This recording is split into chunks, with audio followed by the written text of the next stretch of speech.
you're booked on the 7 o'clock plane to Los Angeles. That gives you exactly 3 hours, 22 minutes. Amara, I'll have a set of video background papers to date delivered to you at the airport in a self-destructive bag. You can study them during the flight. I want to know what's happened to the raw 4K scan. Sir, take off your jacket. Give me your disc. Yes, I thought so. This damn Laserdisc again. I've told you about this before. You tell him. For the last time. Nice and heavy? In an analog format? No 4K power? Any comments, DFIC? I disagree, sir. I've watched the Laserdisc for over 10 years. I've never messed with it yet. Maybe not, but it is hopelessly outdated and you spend every video defending it in consequence. If you carry a 00 review number, it means you're licensed to review bad discs, not get reviewed. And another thing, since I've been head of MI Video, there's been a 40% drop in 00 review casualties, and I want it to stay that way. You'll carry the UHD, unless, of course, you prefer to go back to standard video intelligence duties. No, sir. I would not. Then from now on, you carry a different disc. Show him, Amara. 4K UHD. High dynamic range with a delivery like a welding torch into your eyes. Takes Dolby Vision HDR with very little studio support or usage. The forum fans swear by them. Any questions, DFIC? No, sir. All right then. Best of luck. Like you, sir. DFIC? Sir? Just leave the Laserdisc.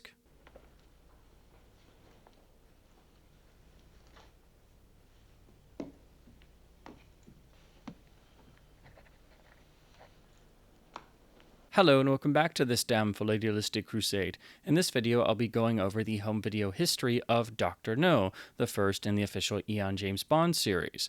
Now, as with all my video histories, this is going over primarily the US releases and the home video masters and transfer updates that were then used for all the various reissues up until the next time the rights holder or studio would do a new transfer. This is not a complete home video history of every single release and reissue and pressing worldwide, but typically the master generated for the US video release would then be used in most territories worldwide, depending on who was actually controlling the film in different countries, such as the Japanese releases almost always typically used the American masters that had been generated for the US video releases. So there is some variance, but understanding the general US primary video history in terms of releases and transfers will give you a good understanding of how the film has been handled over the decades. Now, all of the James Bond films had a rather interesting and varied home video history at the start of their physical media journey, as did most films. The Bond films wound up being licensed out as part of package deals being tied in with the MGM library, given that United Artists merged with MGM, and we had the first MGM UA film of Octopussy in 1983. So that meant that the early home video releases were actually tied to the 20th Century Fox video label. And so the initial releases, as far as I'm able to tell, were part of the short-lived 1982 20th Century Fox video series of video rental library titles on VHS and beta formats. These have the large box design and were designed to be only able for video stores to purchase them for selling to consumers as rentals. They were not made for the consumer market at first, but very quickly I think somebody realized this was a mistake, and so these were very quickly transitioned into the first major consumer release, which looks pretty much identical. It's a big box design with this version of the poster artwork and James Bond in red with, quite striking art, I think, of Connery. I think this is one of the best of the early, striking, simple pieces of James Bond video art. However, this wasn't all that we saw in 1982 for the early initial releases. The film also saw a release on the infamous RCA CED format, and this featuring the really striking inside of a circle artwork common to a lot of CED releases, with unique, beautifully done artwork that makes this a nice collector's piece to have. A lot of the James Bond CEDs have this really fantastic, unique artwork, and really that's the big draw of these, because CED as a format was notorious for various ways it could fail. It was not a very reliable format, and it was very short-lived, given that it is thought to have practically bankrupted RCA with its failure.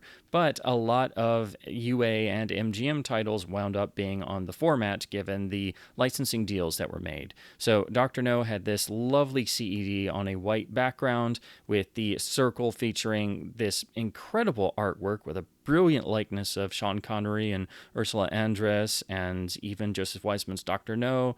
Just a beautifully done piece of art with great color. If this had been on a Laserdisc jacket, it would have been incredible. If it had been on a VHS or beta cover, it would have been incredible. The rear has a brilliant usage of original stills in high quality, but they're actually placed in a targeting gun sight. It's a brilliant piece of graphic art, and whoever was responsible for these CED covers really knocked it out of the park. This is some very striking, brilliantly done work. In 1983, 20th Century Fox merged with others and became known as CBS Fox Video. So that meant that all of the home video releases had to be updated to that, and then all the titles that were coming out that hadn't been already released were released under the CBS Fox banner. So in terms of the 1983 release, it was done in what is known as the big box format on both VHS and beta. I have the VHS version here, which has the same artwork, but you can see now is under CBS Fox and has the sort of classic blue bar on the bottom that has all the credits. And this being an earlier release in this style, you'll note that it only has United Artists as the credit, as that would later be updated to the MGM UA logo on later releases of the films. This also has a really nice gloss finish, which you can see it's quite reflective here on camera. So it does have a nicer premium feel to it. The rear has the traditional CBS Fox back cover, and this basically takes the place of the pre-existing 20th Century Fox editions in terms of just updating the information. These are a little bit more common than the early Fox print runs, but these big box versions are getting harder to find, and they have a collectability factor because it's really difficult to get one in pretty decent shape like this is. By this time, most of these big boxes are totally trashed. Now, the sides have the indicator whether it's VHS or beta. VHS is red, beta is blue, and then they merely have a removable slide-out tray that has the tape itself inside. You take the tape out to find that it's merely just an empty tray. This seems to be the same overall transfer as what popped up on all the early releases. I haven't seen every iteration, but given that all the films in this era on their physical media releases would typically get one transfer made from a best available source with varying degrees of fidelity, typically they would pop up on every version. I just haven't seen some things like the CED because I've never owned a CED player, and it's nearly impossible to find a working player and then get through a film on that format without it having some skip or defect. In 1983, the film was also updated on other formats to be a CBS Fox release, but still used the same mastering in terms of the same video master. So the 1983 Laserdisc has the same really striking artwork. Now the title is in white, and we have the blue bar on the bottom with a UA credit, because again, this predates them slapping on an MGM UA logo, and then CBS Fox in the top corner. The rear has the typical layout design, but now it's expanded for Laserdisc jacket dimensions and looks a lot nicer because the text is easier and bigger to read, and they can get more stills on here. This jacket is in really nice shape, and when you find one of these in clean condition like this copy is, the jackets can really hold up nicely and they make nice display pieces. This, of course, has much greater resolution than VHS and beta. The drawback of early Laserdisc is, of course, that they are typically only analog audio like this is, as opposed to what the tape formats could have of better hi-fi sound. However, the early tape releases up to this point did not feature hi-fi sound, so it's very much just a noisy analog track with varying issues on all the tape and early Laserdisc releases. 1983 also saw an updated CED, this being the more common version that is now under the CBS Fox label and has the identical front and rear cover art of the Laserdisc, but it's not as fancy as the Laserdisc, as obviously it's just basically a printed sticker that's on the CED caddy as opposed to the much nicer, more premium Laserdisc jacket. So the CBS Fox CEDs are what you usually see floating around in used shops, so they don't quite have the same collectability factor of the early RCA Select Division ones with the same amazing art. I've not been able to view any of these, but I can only assume they're the same masters and same CEDs, really, just with updated art and maybe some updated logos and such in terms of the start and end of the disc. 1984 saw the standard release of the film on tape formats in terms of VHS and Beta, and they have the same art, but it's been slightly modified, and now you can see that the bottom has an MGM UA credit instead of just United Artists. But the real draw to these, and what actually makes them better than the more collectible and valuable big box versions, is that these finally add hi-fi sound. And the way that you know that is on the rear, you see the recorded in hi-fi credit. This is the big difference between all of the early tape format releases of the Bond films and anything that CBS Fox handled, in terms of the big box releases are typically the more valuable ones on the used market simply due to collectability and rarity, but the later tapes and the standard releases actually have better hi-fi audio. Now, this is a pretty worn copy, so I would like to find a clean one someday to make a cleaner audio capture, but this is the same master and the same sort of noisy audio track as the other releases, so really you're just getting the benefit of having hi-fi sound as opposed to straight linear analog mono on a VHS tape. This master became the standard for all these releases and every reissue of the film until the next transfer refresh. It should also be noted that since Dr. No was shot flat, and all these versions are obviously opened up to 1.33 to 1 or television 4:3 ratio, they do give more picture information on the top and bottom, but lose a little bit on the sides. But since it's not a scope film, you're not having the extreme panning and scanning of a scope film for a television size. So the non-scope James Bond films, the 5 of the original series, being the first 3 Connery films and the first 2 Roger Moore films, always fared best on home video and the panning and scanning era because they didn't suffer as much in terms of composition and you didn't have the massive resolution loss, so they fare quite well even on these initial home video releases. What's also interesting to note is that most of these, I think pretty much all of them from the same master, have the opening credits basically in a matted aspect ratio, so that way the credits aren't chopped off, and then of course the feature goes to being 4:3. This was pretty common around this time. It kind of was hit or miss whether the credits would be letterboxed or not, but it does give an interesting sort of look into what a letterboxed initial release of the film could have been like. Japan didn't see a major release until their 1985 Laserdisc, which is under the Warner Home Video label. This is in their traditional style of having the sort of black and color background with a random still from the original publicity stills. It looks pretty good, and of course had the silver obi strip that these releases had.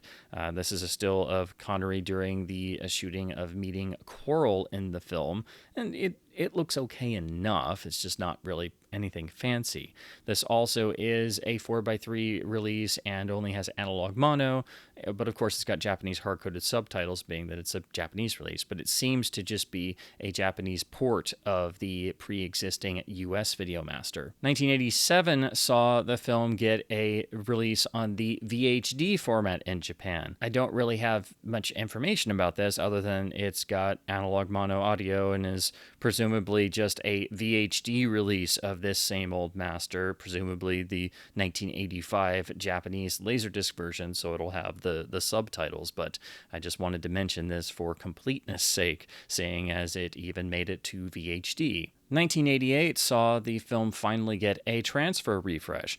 This was the start of the period where MGM UA was going through their home video catalog and trying to update films, especially the big sellers and famous films, to have modern updated transfers, to finally start doing letterbox releases for some, trying to do new scans and new video masters and get better elements than the sort of Wild West days of early home video where they would take various prints and do scans of them and do the best they could and call it a day. So this was finally the film getting a cleaned up presentation. It was still a master done in 4:3, so it wasn't letterbox quite yet, but it was a significant improvement in all areas over the initial home video masters and releases across all formats. So this first turned up on Laserdisc in 1988 with the new artwork and the white cover and the big Bond logo on it. So these are sometimes referred to as the Bond Laserdisc. This has a gold bar on the top, and it's marketed under the Connery Classics banner, but eventually this whole design aesthetic would morph into what was used for the letterbox releases of all of the films. So basically everything from Thunderball to The Living Daylights got this exact same type of cover with the white background with the large Bond in a different color, with either a new piece of art based on original artwork and promotional stills or some form of poster artwork slightly tweaked. And then the gold bar on the top would just be changed to MGM's usual Deluxe Letterbox Edition banner. But the first three James Bond films got this initial release in this form called the Connery Classics series. The rear sets the standard for all the rear covers in this series for these three and all the letterbox releases. So it is rather plain, and you can very easily tell that the new art that's been generated is clearly sized for VHS dimensions, as this would be reused for the 1988 VHS release that used this same master. And speaking of the art, on some of these, while it's actually got some really nice artwork, it's also got MGM's insistence on color tinting stills randomly. But then, as you see here, the photograph of Dr. No is an original still, but it's been given this sort of pixelated, digitized appearance, which is kind of strange. There's one or two of these images on these early covers of the first three in this series where there's suddenly a digitized looking image in the background. And honestly, I'm not even sure if that was intentional, but that's just something I've noticed because I've stared at this for too long over the years. Again, the rear has some extra stills, but there's all this dead space in the top because they were basically designing these, I think, for VHS release and then transitioned it over to Laserdisc, and we're like, well, what do we do with this? Oh, just put the art on the side and then have the little bit of text down here, and we won't bother about the big amount of dead space. Some of these covers do a better job of handling the area of the jacket than others, and then most of them were 2 discs, so they had a nice gatefold as well. But these initial releases of the first 3 films are the ones where the covers kind of have more of that slapped together feel. But there is a nice sort of gloss finish on this, so it is a nice jacket, and I do like the art well enough, and the key art of Connery here will be reused for the Criterion Laserdisc, so it's important for that too. Now, as I mentioned before, this is a new transfer. It's still 4:3, so it is not properly letterboxed, but it's a huge improvement in picture, and it seems like they got some other elements to transfer as opposed to the original version. Even if they were using the same print source, it is such a better looking master that it's difficult to put them up against one another because this is a big leap forward. Also, the audio is a big leap forward. This is arguably one of the best sounding releases in terms of this master. The only trouble is it's an analog release here on Laserdisc, so there is no digital PCM soundtrack. This is just Laserdisc analog, but it still sounds excellent for what it is. There's no heavy amount of audio manipulation or processing or noise reduction here.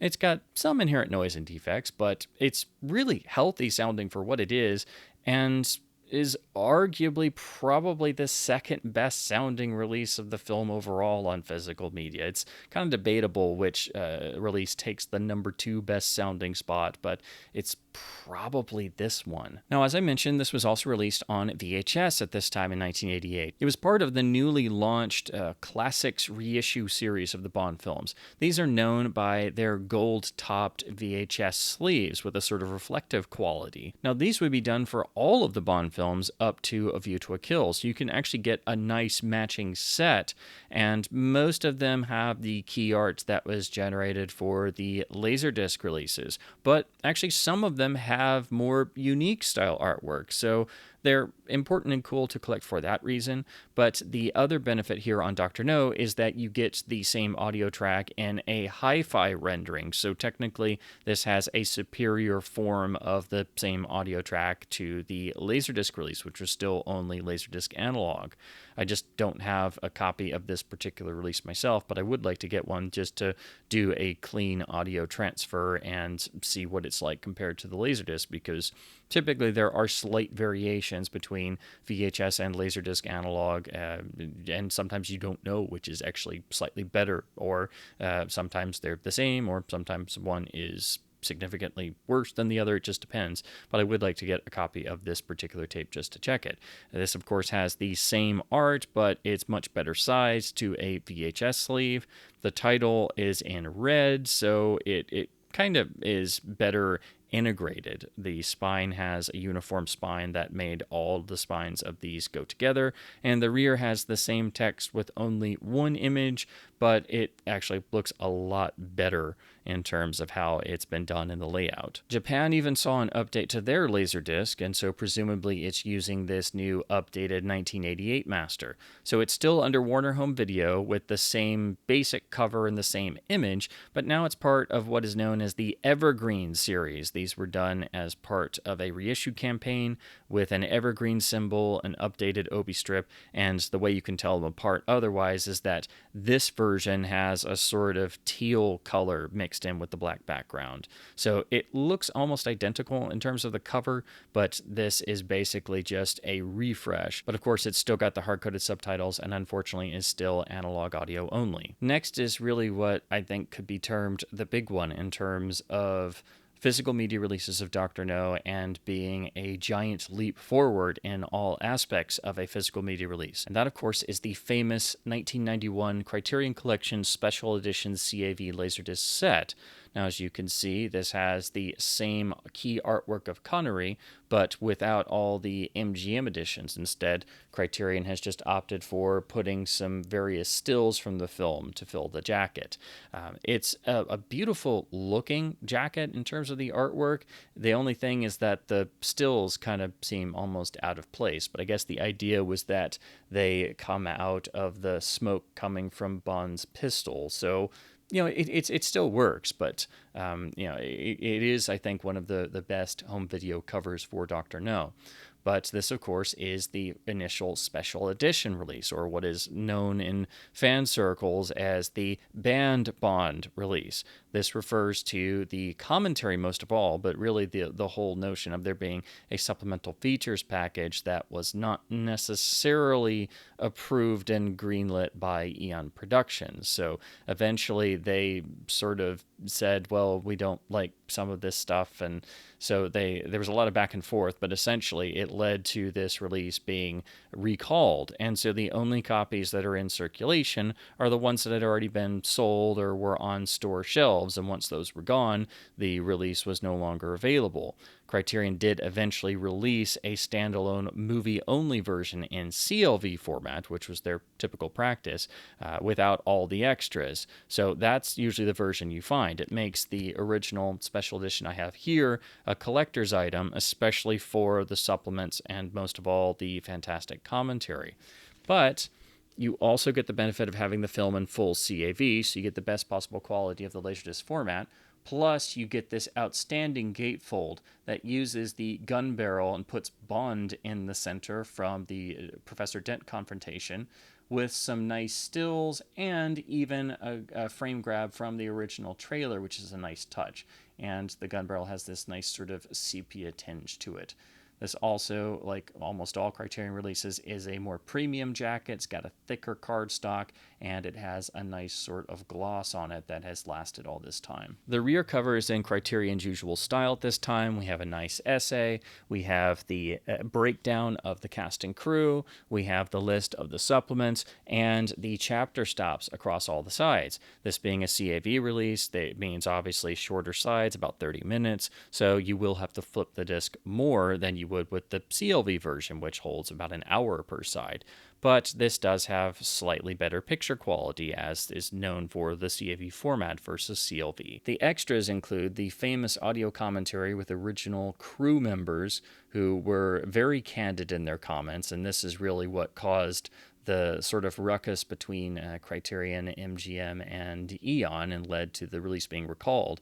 It's a fantastic commentary, it's a treasure for Bond fans and an essential resource, but it's never the sort of unbelievable, infamous thing that it's known as. When you actually get to hear it, it's a really wonderful treasure to have, because it's everybody just commenting on the film all these years later and just really reflecting on it in an honest way.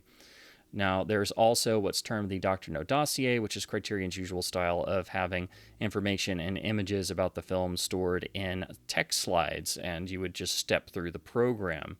We also have the original trailer, and then a variety of television commercials. But the other major draw is that this has the isolated music and effects track, and this is the only time that has ever been released. This is the only way you can actually get Monty Norman's score for the film in any significant form, because Monty Norman's score has never been officially released. And on top of that, this track has some notable differences and quirks compared to the finished mono mix. This has some exclusive music in it that's not heard in the film.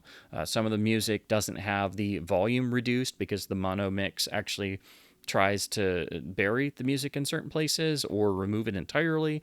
And there's also some music that's in the final film that's not in this track. So it's a really fantastic resource to have and to study. The only problem is it's never been reissued again, and it's only on the analog backup track along with the commentary. Basically, one mono track on the analog is the commentary, and one mono analog track is the isolated music and effects track. It should also be noted this was earlier on for Criterion doing supplements, and on the CAV release here, you have the problem of their mistaken attempt to fill up disk space by starting to tuck in the extras at the end of sides before the movie was over. So when you're watching this, the one drawback is that you're watching the movie, and before you have to get up and flip aside, suddenly there's, a 1960s Bond bread commercial at the end of side 2.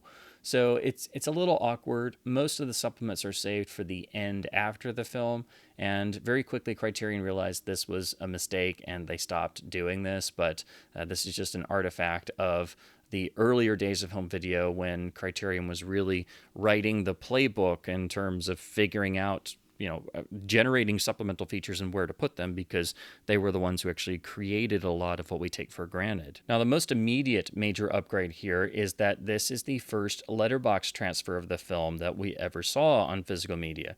Criterion would refer to this practice as videoscope, but that means this is a letterboxed matted widescreen transfer. Criterion chose the supposed British original theatrical ratio of 1.75 to 1, and the film has seen different framings, whether it be 1.66 or 1.85, which was the US standard. But this is a really exceptionally well done transfer. It is improved even over the MGM 1988 master, even though it seems like it uses some of the same elements. Some of the Criterion releases would either rework MGM masters or have extra work, or sometimes they would be entirely different transfers. It just depended, but they were still licensing this from MGM UA.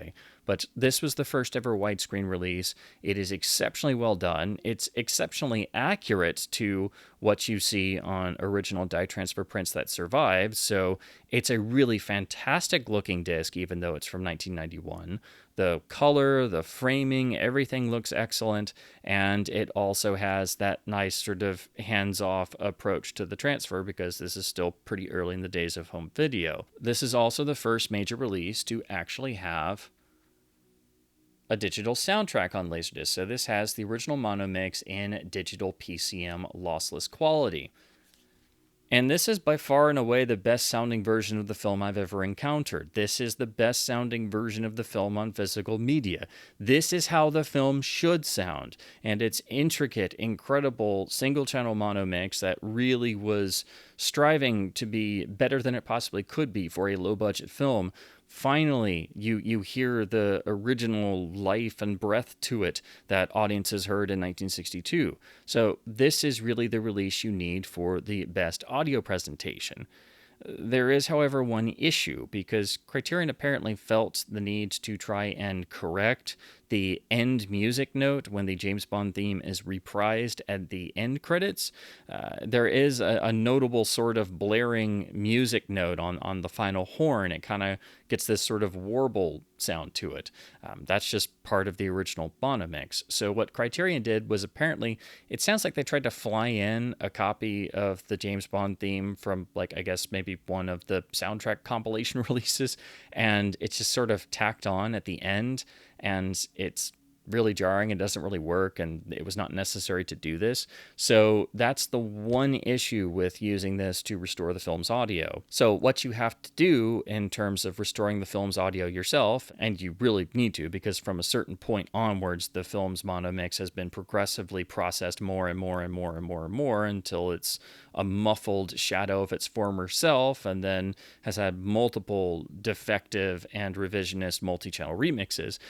But what you have to do is take the Criterion Laserdisc PCM audio and then remove the ending music for the end credits and replace it with the correct original end music from one of the other good sounding sources. Basically, either of the MGM UA Laserdiscs that bookend this, whether it be the 1988 Connery Classics one or the 1992 release that I'll talk about next. That was the film's next home video mastering. But once you do that, you have the best sounding version of the film's mono mix you can find anywhere, and this really sounds fantastic. It may not be 100% hands-off in terms of audio processing, but it's like, 95% hands-off, and it's a much cleaner transfer than what we'd ever gotten before on the past releases.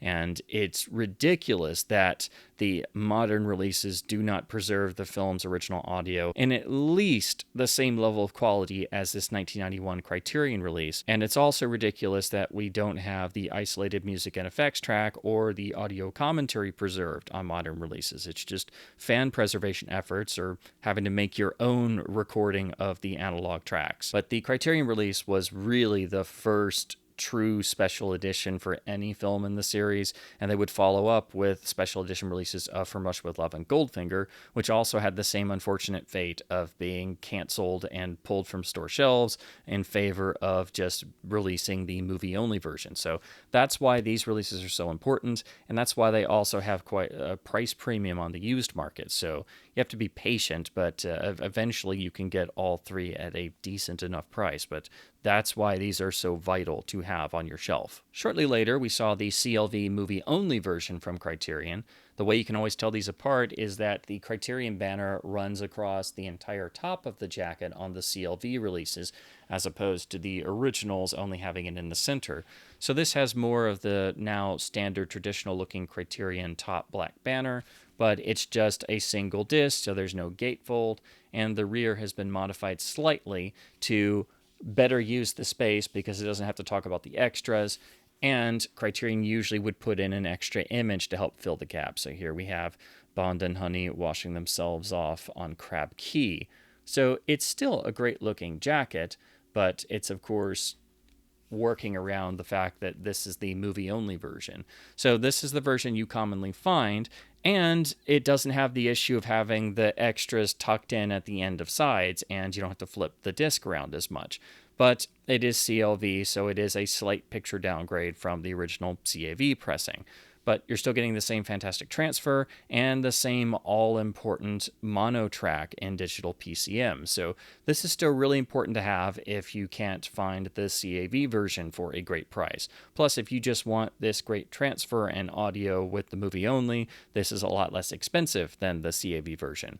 But that version is still truly important for its supplements, especially the priceless audio commentary and isolated M&E track. MGM had been quietly doing letterbox releases of all the films from Thunderball onwards on Laserdisc, but they finally decided to go back and redo the first three films with letterbox transfers. So in 1992, we saw them released in the Sean Connery Collection, Volume 1, with the image of Connery in the classic gun pose from the From Russia with Love sessions, but of course given a sort of airbrushed effect, as MGM always did, on this purple background. We now have the Deluxe Letterbox Edition banner on the top, as MGM releases would do, but this is another of their classic lift-top boxes that for once actually has original poster art. Here on the back, we have original one-sheet forms for the 3 films with a little bit of information, but this was basically giving us MGM letterbox presentations of the first 3 films for the first time with digital PCM audio for all 3, and some inclusion of original trailers. These would later be reissued in standalone versions with the original artwork on the jackets, so the jackets look really nice, but they are the same discs that were here in the box set first. And this version of Dr. No's artwork would be reused for another release, which I'll get to next. We have a nice, very glossy printed insert with the information and chapter stops, as all the MGM box sets would typically have.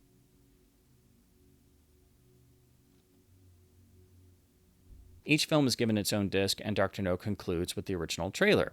Now, as I mentioned before, the MGM and Criterion transfers, even when they were licensed in terms of the deals and such, they can actually vary in terms of, is it the same master? Is it a new scan? Is it a different element? Is it reworking a pre-existing transfer? Or is it brand new work entirely?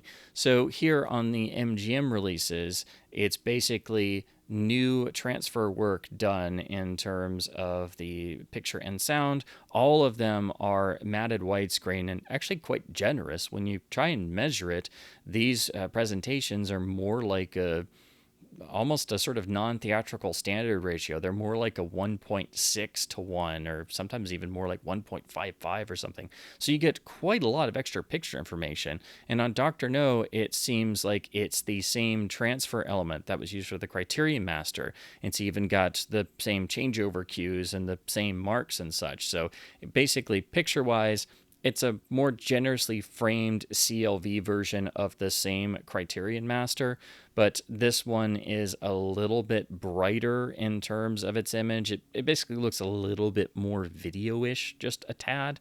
So I think picture-wise, it's a little bit brighter, maybe a little bit sharper as well, but I don't know if it's quite as theatrically accurate as the Criterion version, plus this is in CLV instead of CAV on the Criterion. But if you just wanted a great release of the film on Laserdisc, you can get the MGM letterbox release and be very happy.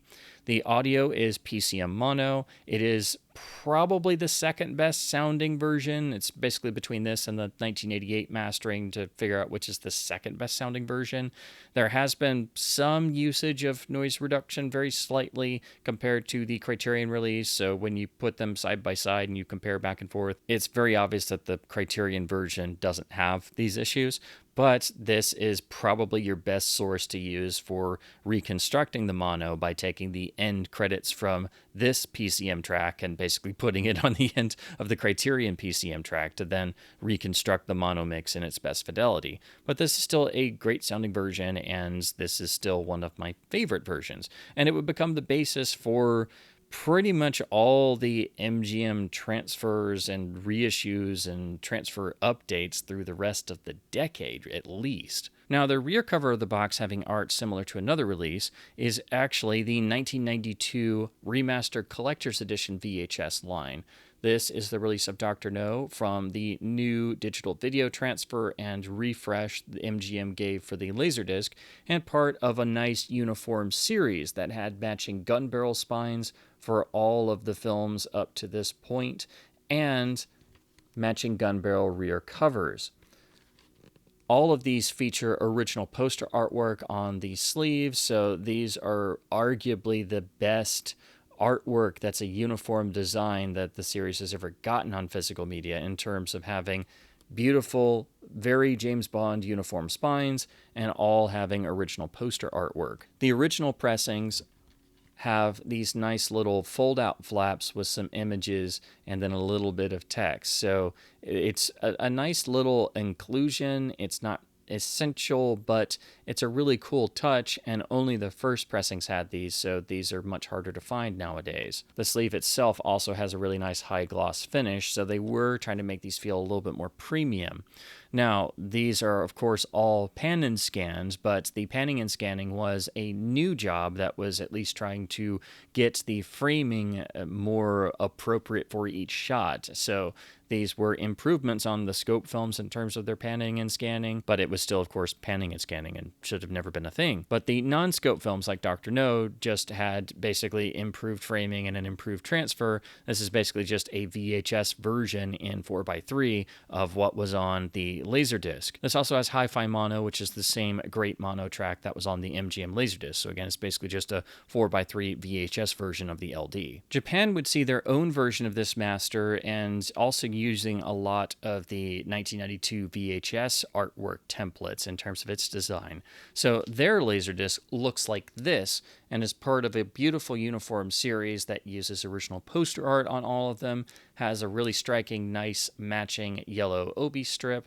and just looks really fantastic. But otherwise, it is the MGM Laserdisc Video Master, now on a Japanese pressing. All of these were CLV only, and all of them have hard-coded Japanese subtitles, but it's still the same MGM LD presentation, just with really lovely uniform art. The rear has a version of the gun barrel with the title, so this is where it's taking its cues from the 1992 VHS line, and the later films that have multiple discs would have this and the actual gatefold, which is always really neat. But Dr. No being shorter means it's only a single disc and everything's condensed down to the rear cover. There's some nice stills, and the rear of the obi has Bond in the gun barrel, which is a really nice touch. So this is basically the MGM 1992 Laserdisc in a Japanese pressing with hard-coded subtitles. That's really the only major difference between this and the US version. And that's how the film stood on home video for the next couple years.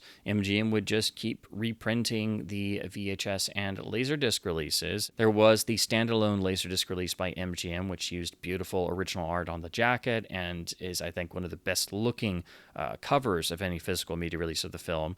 And the rear had an updated version of what was used on the last letterbox releases of the films, in terms of The Man with the Golden Gun, License to Kill, and the first three Connery films were all reissued in this way around 1993, 1994.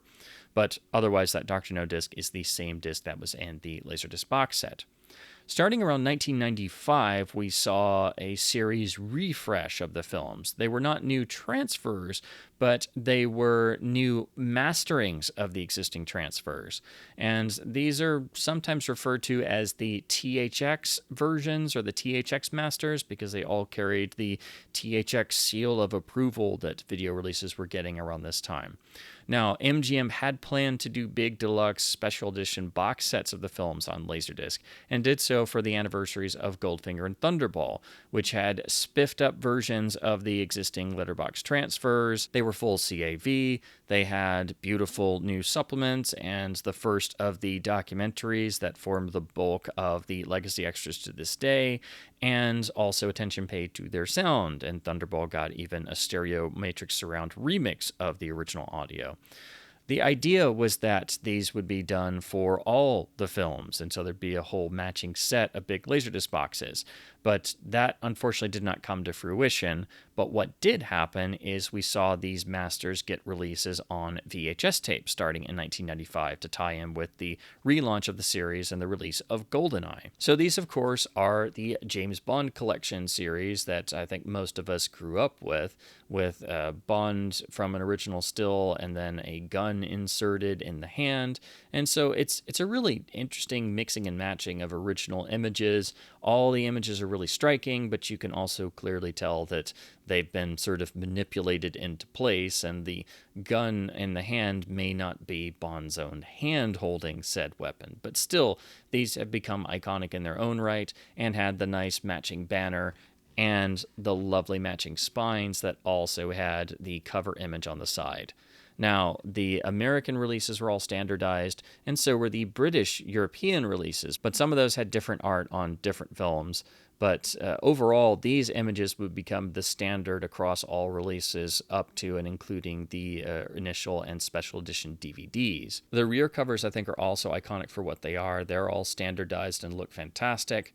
And what was done with these masters was basically to take the existing digital video transfers done for the Laserdisc, and of course they're still pan and scanned on VHS or 4:3 for the non-scope films. But the remastering process seems to have been about sort of boosting the color and playing around with the contrast and trying to make the images really kind of come off your CRT television screen.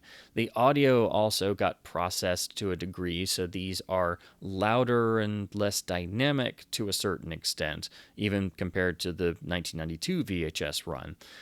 But all the films were basically massaged in their video transfers a little bit, and they became a new uniform release standard for the films. These masters would be what were used on all subsequent versions in terms of all repressings, and then the final Laserdiscs, and then the DVDs that came out first under the THX banner, and then the Special Edition DVDs, which were basically what was planned for Laserdisc and didn't come to fruition. So this is the version of the film I grew up with in terms of the first physical copy I had, and these still hold a special place in my heart in terms of just what I think of when I think of the Bond films off the top of my head, because I watched these until the tapes fell apart. But they were basically a catalog refresh of the films once again, but a much more quiet one. 1995 also saw a run of the films in this VHS line in letterbox form. These are exceptionally rare and were only done in limited batches. This run had some nice VHS box sets that would put the individual releases in a nice slipcase, and for the Connery films would sometimes package them with a VHS version of the Goldfinger and Thunderball Laserdisc documentaries. But then there were certain limited runs of the box sets that were for the letterbox versions of the films. So this basically gives you letterbox VHS with obviously more limited resolution because it's now letterboxing on VHS of the 1995 tweaked versions of the Laserdisc masters. So in some ways it gives you a little insight into what an analog video 1995 reissue of these slightly tweaked versions of the masters would have been like on Laserdisc, but you're just looking at it on VHS. The way you tell them apart is, of course, the front covers have a little Deluxe letterbox edition banner in the bottom corner, and also a little note on the actual tape label itself. Now, I've had different copies of these over the years, and I thought it would be interesting to try and complete a whole set of them, which can be quite difficult because you have to scrutinize and try to find all of these. But eventually I did manage to find a sealed copy of the first box set volume. So this is the volume of all the Connery films, plus the Laserdisc documentary tape for Goldfinger and Thunderball, in a really cool custom VHS slip box. This has a blue tinge, sort of blue foil of the gun barrel instead of the gold one used for the pan and scan boxes. And what always cracks me up is that it's very clearly Roger Moore in the gun barrel, but I guess nobody was paying attention that this was a Connery set with Roger on the box itself. This still has the original hype insert, and of course was done in conjunction with trying to promote GoldenEye. And when you have that off, the back just has the gun barrel, but then all the titles are actually embossed, which is a really cool touch. But basically, if you've ever seen one of these, it's typically the gold one for the pan and scan versions of the tapes. The other films did get letterbox VHS pressings, but they are much harder to find, and typically you just find singles that were separated from the boxes. I did finally manage to get all 16 of these, but I grew up with one of them. I had the letterbox version of OHMSS, and that's how I figured out that they actually did letterbox tapes of all the original 16 films. The film did get one final release on the Laserdisc format in 1998, and this was basically the start of the next series of slight remasterings. Now, the THX Remaster project that turned up on the 1995 VHS tapes had some of those get transitioned to Laserdisc outside of the Goldfinger and Thunderball box sets in 94 and 95. So 5 of the original Bond films, being Dr. No, From Russia with Love, Goldfinger, Thunderball, The Spy Who Loved Me, and Moonraker, got final late release Laserdisc releases. So Dr. No and all of the others use the 1995 VHS artwork now transitioned onto a Laserdisc jacket, which looks admittedly very impressive. The layout was really well done on these. And then they typically carry the THX sticker somewhere, meaning that this has the THX seal of approval, but that this is basically a Laserdisc rendering and slight tweaking of the 1995 masters that were a slight tweaking of the 1992 master of Dr. No. The rear is basically a modified version of the 95 VHS rear cover, but now the green is deeper and the still of Connery isn't given that same tinted effect. It's just printed straight. But here you get the film on Laserdisc from that 1995 mastering on a single CLV disc with PCM mono audio. So technically this should be the most impressive Laserdisc in terms of it being a 1998 pressing, but this is also the THX remastering, so it's a remastering of a remastering of the 1992 master, essentially. It's an impressive Laserdisc in terms of it being a 1998 release, but in terms of the picture and audio fidelity, it's got some things going on. But it is a highly collectible release, as they did not make very many of these, and it's a late release. But this gives you an idea of what the THX Master would have looked like on Laserdisc, because this is the only release it got. So you can just imagine this being in full CAV with all the extras that turned up on the Special Edition DVD in a Laserdisc box set, and you get the idea of what MGM would have done with all the films. This does include the original trailer at the end, but it doesn't have any of the supplements. So this is basically the last gasp for the Bond films on the Laserdisc format. Japan got this release in 1998 as well. Their version used original poster art like the 1993 standalone version. So this looks really impressive, but it's basically just a Japanese version of this 1998 pressing. It should also be said that the 1998 Laserdisc releases had the same slightly processed version of the mono mix that was on the 1995 VHS, but here it's been hit with a little bit of noise reduction and such, so it could technically be called the 1998 mastering. So we saw the mono get a little bit more processed at this point. It still sounds, good enough for what it is, but we're still already getting away from how good it sounded on the releases of the late 80s, early 90s, when there wasn't a heavy deal of audio processing being used. In the same year of 1998, we saw the film's debut on the DVD format. These were done as a very limited early wave of these same THX Masters. So basically what you get on the 98 Laserdisc, you also get on the new DVD format. This is so early that this is MGM using the snapper cases that were relatively exclusive to Warner Home Video. This has a nice sort of matching spine aesthetic, so it looks basically like a DVD version of the Laserdisc and the 95 VHS tape. The rear is pretty straightforward and is trying to hype up that this is the newfangled format with better picture quality. But of course, it has the 1998 mastering of the mono mix, but now in a lossy Dolby Digital codec, so it's not lossless like the Laserdiscs were. Of course, on the bottom, we have the gold bar THX digitally mastered banner, really hyping up that this had their seal of approval.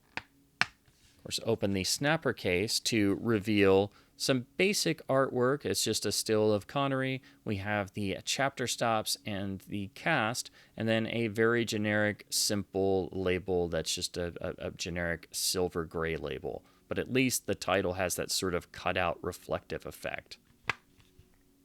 Now, these releases hype the fact that they include both the letterbox and pan and scan versions on the same disc. And since this is an early disc where space is a primary concern, that means they share space and take up space. So the overall presentations, they're definitely noisy. They don't look as good as the 1998 Laserdisc, or frankly, any of the Laserdiscs, but it's basically the 1998 LD image, but obviously slightly better picture quality, but also worse picture quality because it's an early DVD. It's putting two masters shoved on the same disc, but it does give you a 4:3 version of the film digitally if you want to easily view one of those versions. The audio is again lossy mono of the 1998 mastering, and it does include foreign tracks. It's got a Spanish and French mono track as well. The original trailer is included, and there are some menu extras in terms of some text slides and things that are hyped on here. Plus, there's also basically a little montage of moments from the film. So, It technically it kind of has some supplements, but this is basically just an early movie-only release with a little bit of fluff that's hyping up the fact more that it's a newfangled DVD than anything else. Now, only select films were released on this format. Basically, the 5 that got the late release Laserdisc, plus GoldenEye was first released in this form as well. So there are 6 of them, and they are quite hard to find. Some of them did get keep case variants, but I don't think all of them did. The other issue is that because they're early DVDs, they can be prone to disc rot, some more than others. Like the THX DVD of Moonraker is notorious for being a disc rotter title. But that's another consideration with these, that they can actually go bad if they haven't already, because they're simply very early DVD releases. The films finally saw a complete release on DVD in the Special Collection line. These started releasing in the years of 1999 and 2000 and went through several different printing runs, including being collected into box set volumes. Dr. No saw its release in 2000 on the Special Edition release, which again is using the 1995 artwork in the new uniform design aesthetic that all the Special Edition DVDs would use. These essentially take the place of the planned 1990 series of Special Edition Laserdisc box sets that were intended to be released with extras and full CAV presentations. So that was essentially moved over to the new DVD format. So the Special Edition is a true Special Edition here and gives us all the wonderful supplements and documentaries for the first time in standard definition. These would, of course, be ported over to all subsequent releases and still form the bulk of all the legacy extras, but this is where they first premiered. This also had the wonderful, iconic animated menus that all of us Bond fans still remember fondly, plus this wonderful, unique packaging aesthetic that matched all of the films together, and eventually these would be reissued alongside the other Brosnan films to form complete collections and to tie in with Die Another Day. Inside we have a custom matching label with the gun barrel and matching the color of the background on the cover, and all the releases in this series carry the same aesthetic on their overall design of the disc labels. All the early pressings, and such as the one I have here, contain the MGM booklet, which is a little bit fancier than the typical MGM DVD booklet, but this is about the time where they started transitioning out of having the booklets, so it's nice to have all of the booklets if you're building a complete Special Edition DVD collection. It's a pretty nice booklet, although the cover images usually feature a heavily treated version of original stills, but as you can see here, rather strangely, they've put Ursula Andress in front of what looks like just a vacation postcard photograph, because those folks are not on Crab Key, so sometimes it's amusing to catch when they would mix and match images like that. Inside are a lot of nice images, some really good text, nice layout and design, although the images in terms of the color saturation is a bit much. But other than that, this is a nice booklet, and again, much more extensive with some nice production notes. So this is basically a super MGM DVD booklet. And also there's the nice usual MGM indicator about why Pan and Scan sucks, except this is misleading the audience to think that Dr. No is a scope film, but at least we get the idea of why cropping and panning and scanning an image is terrible. And then the back has the chapter stops. This being a later pressing for one of the box sets, it does have an insert hyping the Nightfire video game, and I always thought it was cool that the promo ads had it in red instead of blue. So this was a really fantastic experience when it came out. However, it should be noted that this is once again the 1998 mastering of the film on DVD. So basically, it's what we had on the widescreen version of the THX DVD, just now sharing a single disc space with all of the extras. So the special editions usually have a significant problem with compression because the film is having to share the space with the really intricate animated menus, all the documentaries, supplements, trailers, everything else. Plus, they're early-ish DVDs, and they do have quite a bit of edge enhancement and digital noise and things, so they were really good for the time. In terms of the transfer, it's, again, basically the 1998 mastering, so it's got the same 1998 mastering of the mono track, which has some processing. It's not horrible, but it's not the best sounding version of the mono mix either. and it would have been better had this been a 2-disc set so that it wouldn't have had the compression issues. This is something that the Ultimate Editions would actually address. It's one of the truly good things about the Ultimate Edition line, that they didn't cram all the extras onto the feature disc. The transfer here is basically in a 1.78:1 ratio. All the non-scope Bond films were formatted this way on their initial DVD releases. It's a decent enough framing, it works. It's just that I don't think the actual framing was as carefully done on this run of the non-scope films. So in certain points, they can look a little bit tight in the framing. It's not really an issue on Dr. No, it's an issue on some of the films, but I think you'll notice that the framing has been slightly tweaked here, and of course it was optimized for 16:9 displays. One of the good things about this line is that they were forward-thinking about people getting 16:9 televisions, and the DVDs were all anamorphically enhanced, which the previous THX line wasn't always anamorphically enhanced. But at least this was a big step forward, fully utilizing the DVD format's capabilities, having intricate menus, having all of the wonderful supplements and documentaries, and everything being in one place. It definitely has artifacts of being an early-ish DVD, and there were some quirks and issues with this line, including some films that accidentally had some errors, and every once in a while you might run into one from an early printing run that can develop rot issues like the THX DVDs. It's very infrequent, but I myself have run into one special edition DVD. It was actually the special edition of For Your Eyes Only. I had picked up used, and it was completely dead. It was totally rotted. So I was able to get all my special editions updated, because I did get the box set versions eventually. So when this was reissued in the 2002-2003 line, we had the 3 volumes. So Dr. No was here in volume 1 with the Pierce Brosnan gun pose and the overall blue aesthetic. These are pretty nice boxes. They're just basic slip boxes, and they have the films inside. Of course, they were sold out of order, and on my shelf, I just have the slip boxes with the films in order. But this was the final and I think the best box set iteration. The earlier ones are nice enough, and they were used for the VHS box sets of that time, but they also are earlier pressings, and on these DVDs you want to get the later ones so you don't run into any chance of running into early MGM DVD disc rot. So that's why I always tell people, if you want the special editions, try to get the final box set waves, just to make sure you get usually cleaner condition copy with the booklet, and it's a later printing, so you might get the corrected disc for the films that had a couple issues, and you won't have any disc rot issues. And that was it for the films for some time. And then after 2003, they eventually went on a sort of quiet moratorium. The final box set special edition volumes went out of print.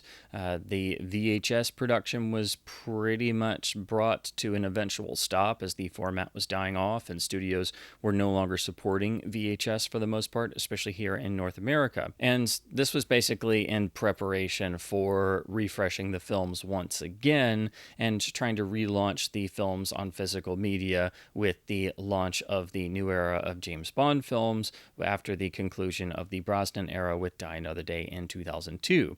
So finally in 2006, we got the Ultimate Edition line. This was the premiere of the Lowry Digital restorations and their processing of video masters provided by MGM, because the Ultimate Editions and all the Lowry masters in general were a mix of original negatives being scanned and also just working on video masters. So it wasn't all being generated from brand new scans of the films. But this also meant it was a big studio-supported project with a significant budget to not just remaster and rescan and produce new versions of the films, but also update the existing legacy extras and generate a whole bunch of new supplements. This resulted in each film being given a 2-disc DVD set as part of this Ultimate Edition line, with the new Lowry Digital Master, a new audio remix of the films in both Dolby Digital and DTS 5.1, Most of them had some form of the original audio, or at least claimed to have some form of the original audio, but unfortunately not all of them. There were also new commentaries generated in addition to the pre-existing wonderful commentaries that had seen release on Laserdisc and the Special Edition DVDs. And as I mentioned before, all of the extras were put, for the most part, on a second disc, so there were no issues with compression. In fact, I think the Ultimate Edition DVDs for all the standard definition legacy supplements remain the best presentation of those because they all have healthy bit rates, they were properly encoded. It was when studios paid attention and actually cared about their home video releases and how the physical media extras looked and sounded. So they've never quite been handled as nicely again as this. So that's why I think it's important to hang on to your DVDs. Plus, there are still some extras that have been left off of modern releases. So if you want everything and you want the standard def extras in the best quality, you do want to hang on to older releases. Now, these Ultimate Editions were released in a variety of ways, but first they were released in Region 2 territories, so the UK and Europe. They did have some color timing issues and other quirks, which were part of the many multitudes of errors and revisionist changes that had been made to the films as part of the Lowry Digital Video Masters and Micasa Studios 5.1 remixes of the films. These color timing issues were hastily tweaked for the Region 1 release, which started in 2006 and was spread across 4 DVD volumes, with the films being out of order. So the Region 1 releases were technically better in areas than the initial Region 2 releases, plus not all releases worldwide retained the original audio tracks. Typically that happens because they have so many more foreign dubs to put on releases that they think the original audio is not important. But even the Region 1 DVDs did not always have the original audio on each of the releases. Some films just didn't have one. So on Dr. No, we had to wait until the last volume, Volume 4, because the films were done completely out of order for no reason, and these were actually delayed, so it basically took a whole calendar year to get all 4 volumes out. Of course, I was a teenager at the time, and I had to wait and save up my money, so I wasn't able to get this for even a while longer after it actually came out. But these are nice enough volumes that still hold up today in terms of the boxes. There's a nice photo collage design with images from each film, and a nice sort of reflective finish, and it's got a very thick gloss on it. I've still got the original hype insert, which shows that each release is a 2-disc set and has the specs. Then what you would do is just slide out the holder. Each of the releases has a generic version of one of the actors in the gun pose, and then the films are just slotted in here. So basically this is like a little thin paper magazine holder. If you've ever seen one of those plastic magazine holders that basically looks like a bigger version of this, that's what these are like. And the booklets that were made for these do not actually go in the slim cases that these come in. So they are just slotted in to fill out the actual holders. So this to me has always felt rather cheap, and I never liked this design at all.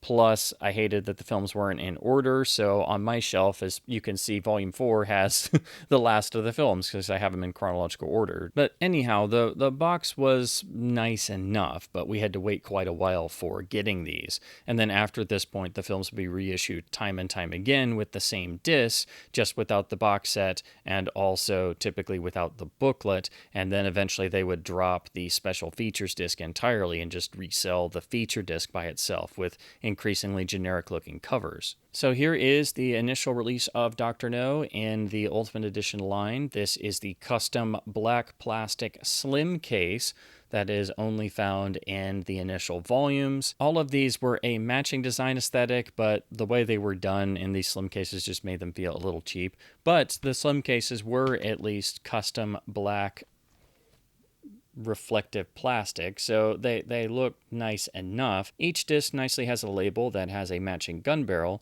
and then has unique images from the actual film. So the feature disc has an image of Bond from the film, and the special features disc has an image of the Bond girl from the film. So that was another nice touch that showed that at least somebody took extra time to make the discs match the film and be unique but matching. The rear of these had a uniform design listing all of the new and legacy supplements supplements, hyping all the new transfer information, and on the bottom giving you the information about the sound remixes and the original audio option. The included booklet is on a thicker cardstock, so it has a nice feel to it, and it does match the aesthetic of the cover, and all the booklets have the same design.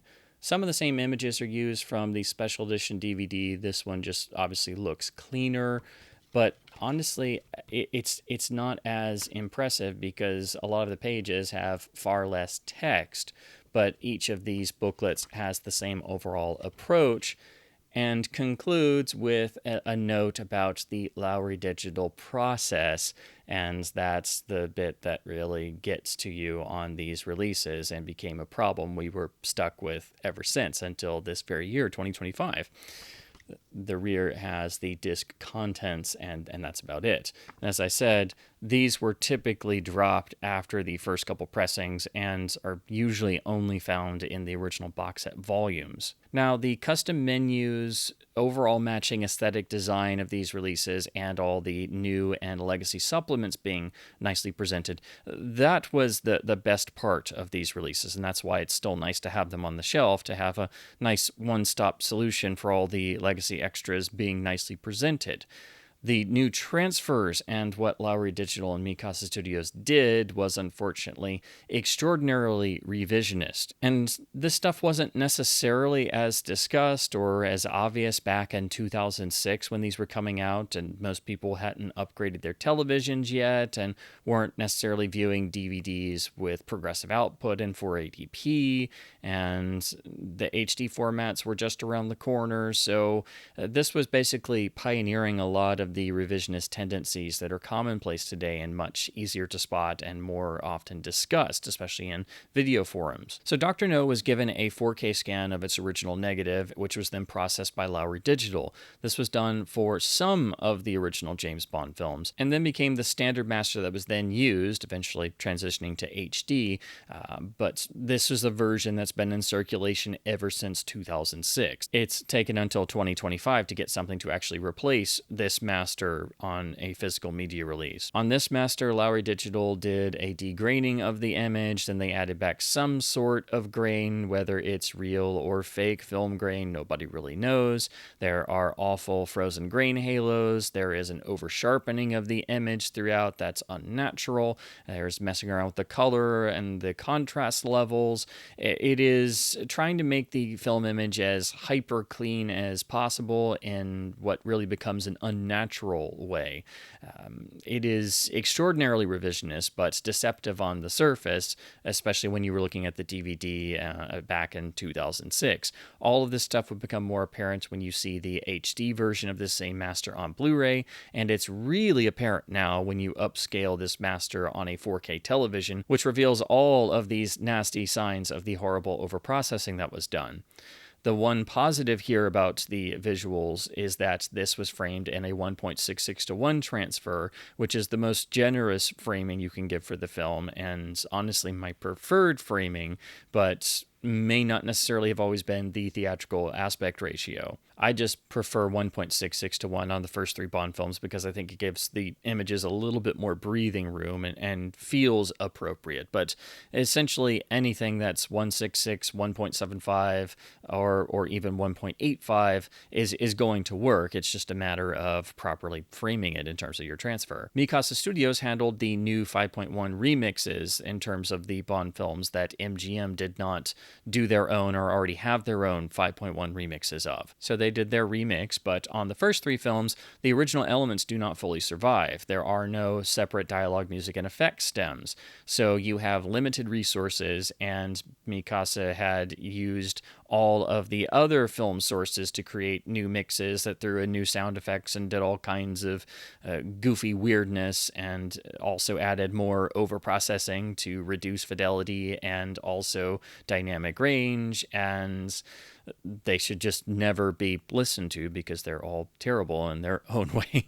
But on the first three films in particular, there's a lot of attempts to stereoize and move the sound around, but it's still mostly locked to being the original mono source because that was all that really survived. So they were limited in the sound fakery they could employ to do anything with these. And on top of that, new audio processing was performed, which reduced the fidelity and dynamics of the mono mix, even compared to the 1998 mastering of the mono mix. So the 5.1 remix here is really dire and should never be listened to.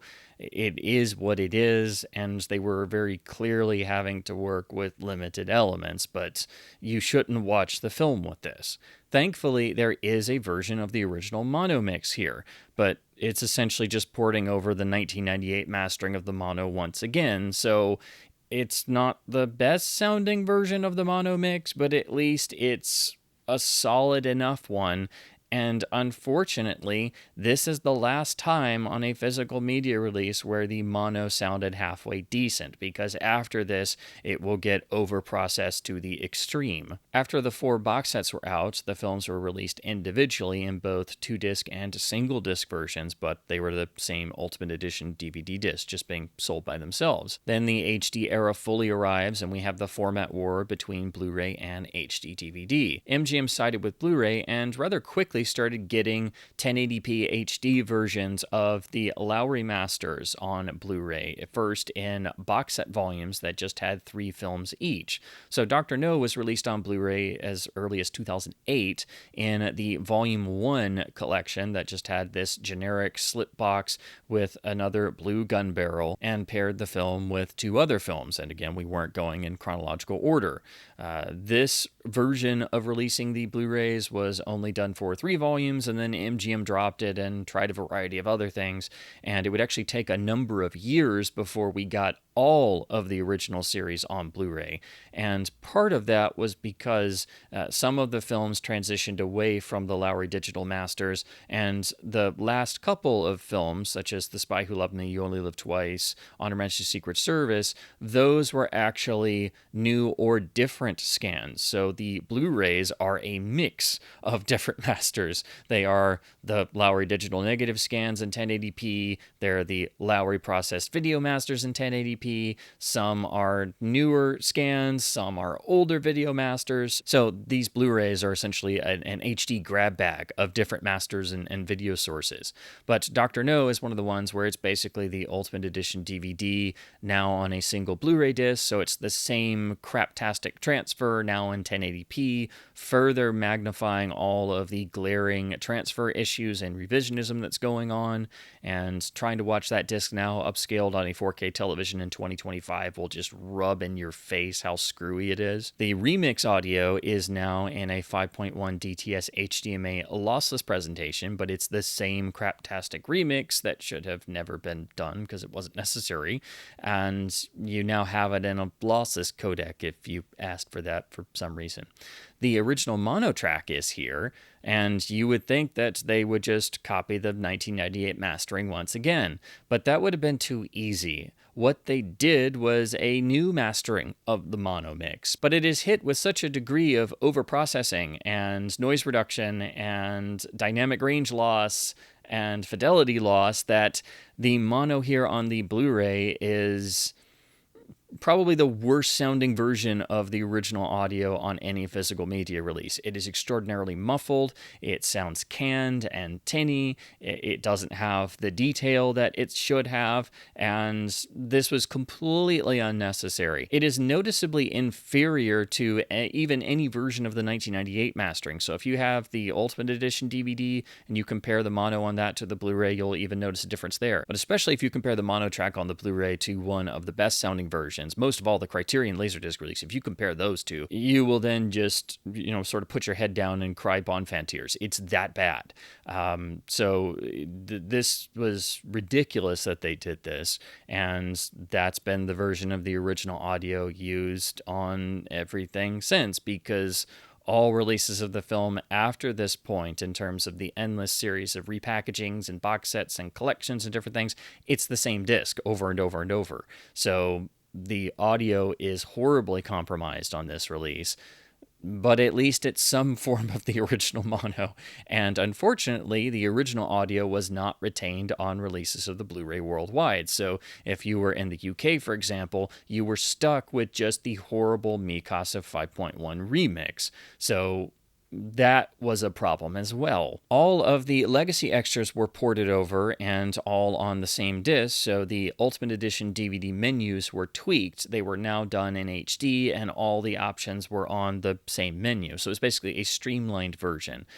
Also, some of the documentaries and extras were rebuilt from scratch in HD by John Cork and the production team behind those original documentaries. They were only allowed to have the budget to do some of the films over, so that's why you look at the Blu-rays and some of them are still the original standard definition files. But Dr. No was one of the films where they got to go back and actually rebuild and go back to the original interview footage and mix in HD images and also clips from the new Lowry Digital HD Masters. So these are basically the 2008 to 2010 redos of some of the documentaries. So that was at least a nice inclusion on some of the films, but otherwise it was basically just porting over everything from the UE DVD now onto a single 1080p Blu-ray disc. I had some of the individual Blu-ray releases, but I finally condensed it with the Bond 50 set. This is the reissue done around the time that Skyfall was being released, so it is hyping that and includes an exclusive sort of throwaway bonus disc with some sort of fluff featurettes. But this brings together all of the original film Blu-rays in a single set, and at least, it's nice enough, and it was trying to celebrate the 50th anniversary. The issue is that, of course, the transfers vary wildly. It's the same old Blu-rays that were not good to begin with for the older releases, and the box set design, as I'll show you, is not very good for protecting discs. So inside you have these book volumes that are done in a different dimension than is typical. And of course, they have the notorious cardboard slots that are terrible for getting discs in and out, and you always get smudges and accidentally scratch them, and they don't protect the discs. This should have just been a standard case, but as you can see, there is imagery tied to the films directly, and they are going in order. So, at least they were trying. But it should be said that the cardboard slots on this set are some of the thinnest and most difficult to get discs in and out of that I've ever encountered on a physical media release, and so I usually just have my discs stored separately. But this is a design that they should just stop using. It still gets used to this day on and off, but a case is far preferable. And then the rear has the films in this volume plus the 50th anniversary gun barrel logo. So that's how it stood for the Bond films overall until about 2011, 2012 to 2014 or so.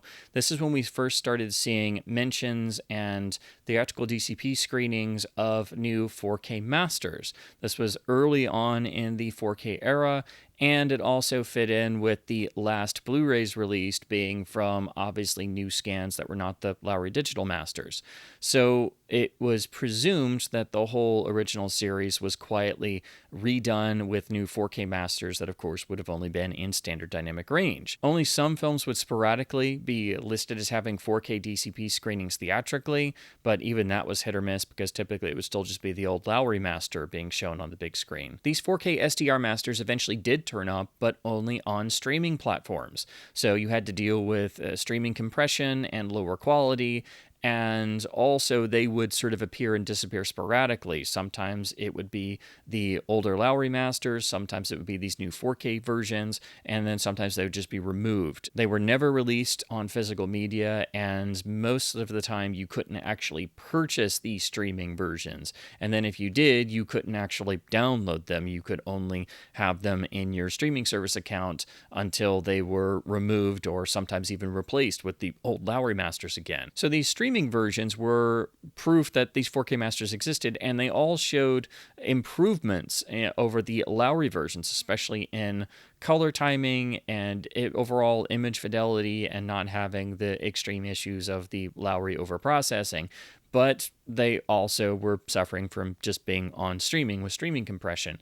And There could have been a release of these on new remastered Blu-rays, but also MGM was going through constant financial troubles and was always having to hand off their home video releases to other studios. For example, the Blu-rays were handled mostly by 20th Century Fox for a while, and even now MGM has their releases handled by Warner. So I don't know if that was a reason or if Eon just didn't want the new masters to be released, but they were locked to streaming for all this time. On top of that, they still had the Micasa Studios remixes, so they didn't even have the original audio options, but at least we knew there was something better out there. Maybe not perfect, but we had some sign that there was something better out there, and just rather frustratingly couldn't get a release. I also wanted to quickly mention that the physical media reissues of the film, in terms of the Blu-rays that were released, were still the same old crappy 2008 Blu-ray, just updated to modernized packaging. In 2015, the whole series was given a uniform repackaging in what is referred to generally as the white cover series. This was apparently based on a Japanese reissue on Blu-ray from a couple years previously, but each of the films was given this super generic white cover for the bottom half with a generic version of the title logo, and then a random image taken from the film, or still given just this very weird sort of pastel quality in terms of the color filtering that was applied to it. And to be honest, they look quite terrible. The only aspect that works is the fact that they're all a uniform design. They all have matching black spines, and that's about it. These were condensed into a single box set that arrived in 2 flavors that merely had the original Blu-ray disc once again repackaged in standalone keep cases. The fancier version came in a more deluxe black box set with the twin dots of the opening gun barrel, and also it came with an exclusive disc version of the Everything or Nothing documentary on the Eon James Bond series. This is an excellent documentary. It's the only fully comprehensive documentary that's feature-length on the series and has a lot of truly important interviews.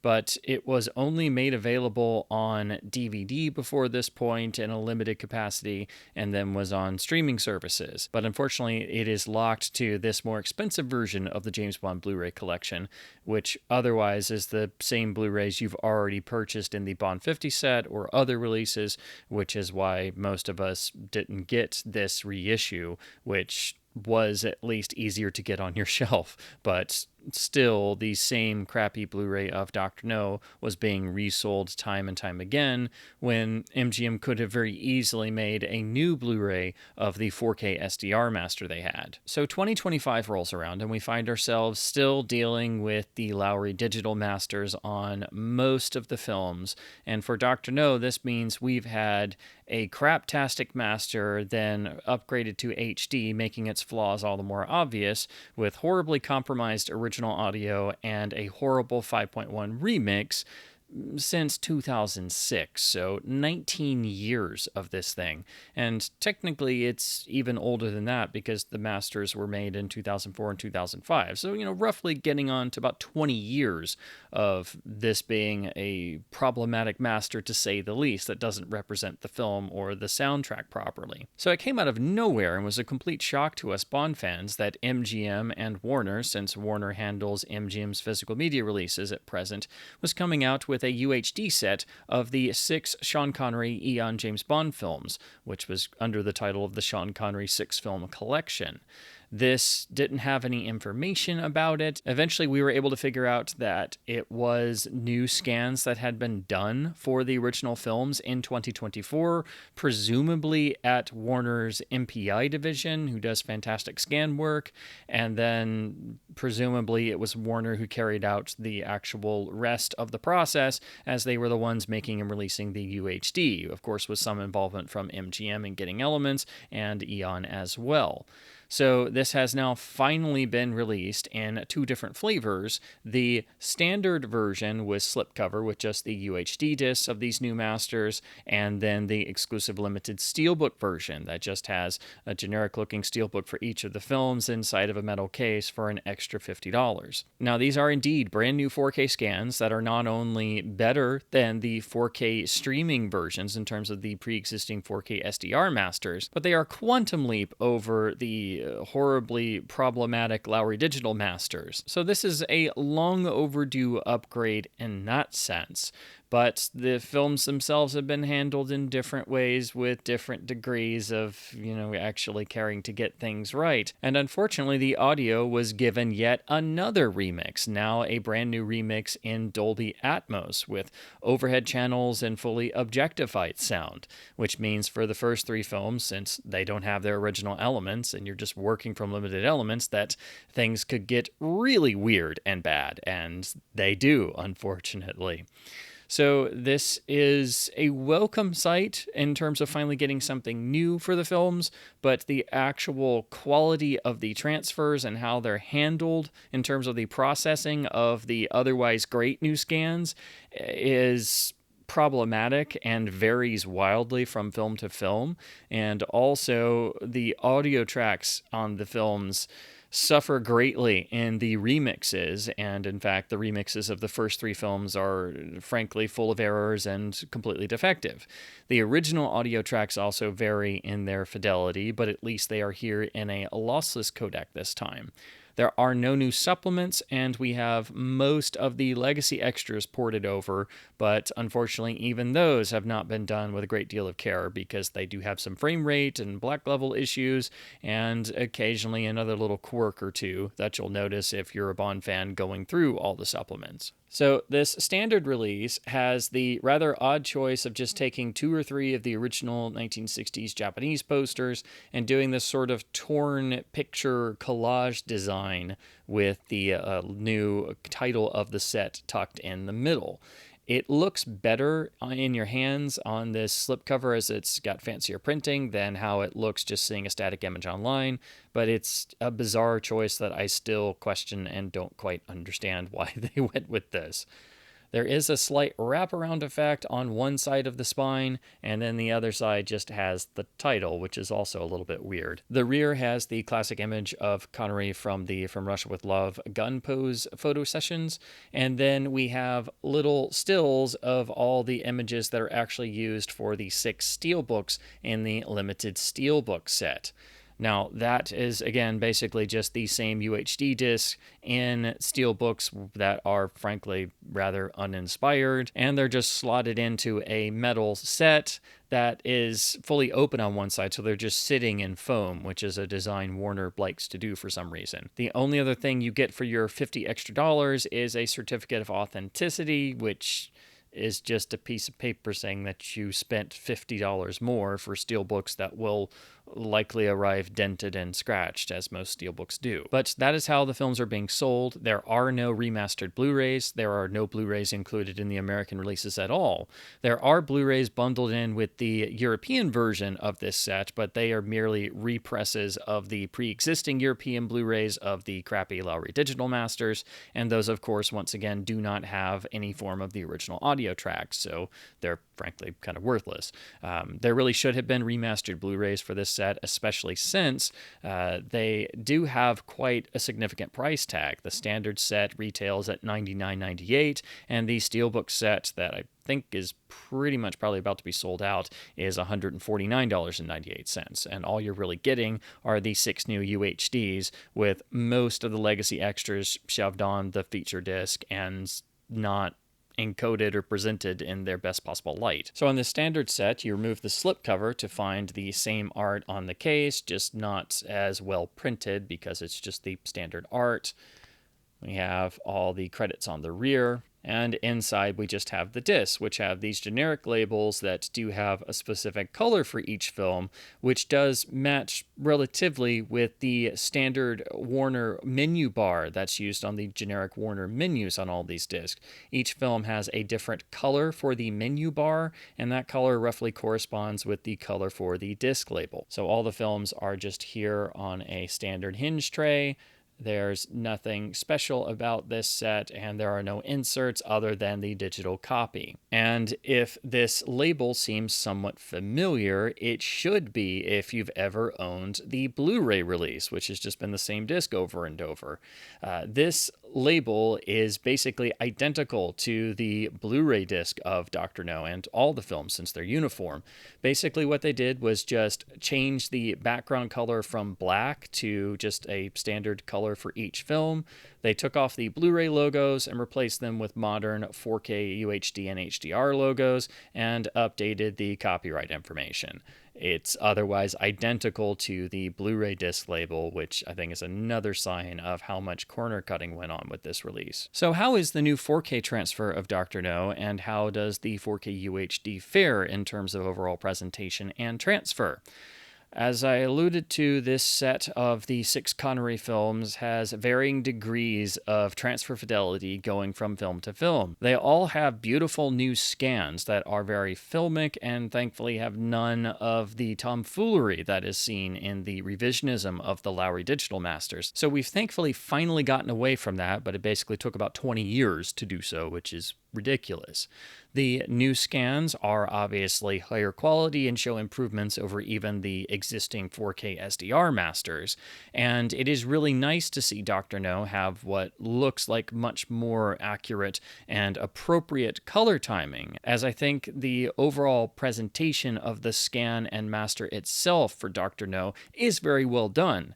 The trouble is then how it was handled, because Dr. No is actually the worst disc in the set in terms of technical problems and transfer problems due to people either making silly decisions or using automated processes without any degree of quality control, and what has resulted is a UHD presentation of a great new scan with great new color timing that is filled with incessant frozen grain, where the film grain actually locks up into place and will move around with moving objects, especially people's heads.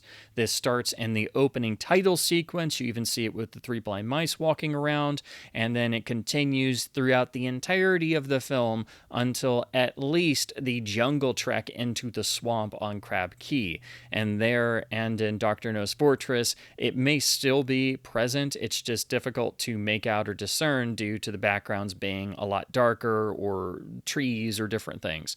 But it is incessant, it is plainly visible, it does not stop, it just keeps coming up over and over and over and over again, and you'll see the film grain, which should be wonderfully alive and vibrant and left alone, have that horrible smeary frozen effect. And it's actually got more frozen grain than the Lowry Digital Master had. The frozen grain in the Lowry Digital Master was more obvious because that was, technically a master from 2005, 2006. And when the frozen grain haloing effect popped up, it had that sort of shimmering digital effect, almost like somebody was covered in like a noisy Vaseline blob that moved around with them. Well, here it's the more subtle type of frozen grain you see on most transfers today when this happens, but usually on Warner releases that have this problem, it's sporadic. It's a shot here and there. It's in some sequences of their North by Northwest UHD. It's in some sequences of their Searchers UHD. But here on the Dr. No UHD, it's consistently there from the opening gun barrel even, through the opening titles, through the opening of the film, to past the halfway point, and basically it's, just after the introduction of Ursula Andress's Honey Rider, and we start going into the swamps of Crab Key, where it's no longer a major factor. So that's the giant visual problem here. Everything else is rather well done. That's what makes this even more painful to notice because, again, the new scan is fantastic. fantastic. The color timing looks fantastic. The HDR presentation in Dolby Vision, which Warner typically doesn't do, is rather tasteful. It doesn't have any of the dreaded sort of pop-out brightness areas. It's far more tasteful than what Warner studio releases typically look like, which have usually quite a lot of problems on their catalog releases with HDR, and typically Warner only does HDR10 because they cheap out on not having the superior Dolby Vision HDR format. Even the disc encoding is pretty good. It's never as consistently as high a bitrate as I would like a UHD to be, but for a Warner disc, it's quite exceptional because most Warner discs are rather poorly encoded. But you'll note that on the encodes of these discs that the bitrate will fluctuate wildly. It's, again, far better than a Warner Studio release typically is, but I just wish somebody like Fidelity and Motion had been able to encode these to make that aspect as good as it could be. But even that is above average for a studio release. So the fact that there's frozen grain rampant throughout this transfer really kills me because it shouldn't be there, and even one instance of frozen grain in a supposed top-tier restoration of a film is a major red flag and a no-no, and means that, those shots should be corrected.